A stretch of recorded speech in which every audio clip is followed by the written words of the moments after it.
First tip when it comes to thrusters, we want to make sure we're performing the reps nice and smooth. We don't want to rush it, bouncing out of the bottom too hard, just flying all around, taking a bunch of steps in between our reps. We want to make sure we're coming down nice, slow, and controlled, make sure our chest is up, the weight's in our heels before we go into that next rep. If you're really rushing the reps and you're not making sure they're controlled and you're just flopping all over the place, that's going to waste a lot of your energy, so make sure you're performing the reps smooth. Tip number 2 is exploding out of the squat. Yes, I just did say we want to make sure the reps are slow and smooth, but that's on the way down. On the way out of the hole, so coming out of that squat, you want to make sure you're exploding up, driving hard with those legs, saving your shoulders. The faster you stand up out of that squat, the more momentum will we put into the bar, allowing that bar to fly up over your head. So make sure you're squatting slow and standing up fast. Tip number 3 is bringing the bar back down to your shoulders before you squat. You'll notice in these reps I'm showing you, I'm squatting prematurely before I bring that bar down. So about midway through my squat or at the bottom of my squat, that bar's crashing down on my shoulders.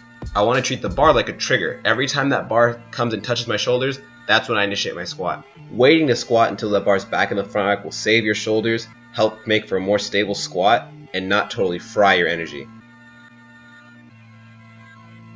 Tip number 4 is making sure you keep your elbows high when that bar's in the front rack. If your elbows are pointed down towards the floor, they might end up contacting your knees and will most likely cause your chest to dip and your upper back to round. So make sure every time that bar's in the front rack, you're taking a big deep breath, squeezing in your core and keeping your elbows nice and high. For the last tip, we want to make sure we're resting enough to allow us to do big sets with thrusters.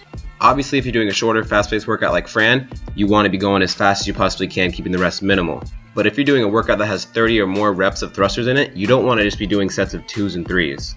So if that is the case, rest a little bit longer, allowing you to do another big set of thrusters. The reason we want to do this is because we don't want to waste a bunch of energy having to clean that bar off the floor every single time. Although with this being said, make sure your rest is still on the shorter side. You're not resting so long that your heart rate's going down, just enough where you can catch a few big breaths of air before you go into your next set. So make sure every single rep is nice and smooth, you're not all over the place, and the intensity is still there, you're still attacking the bar.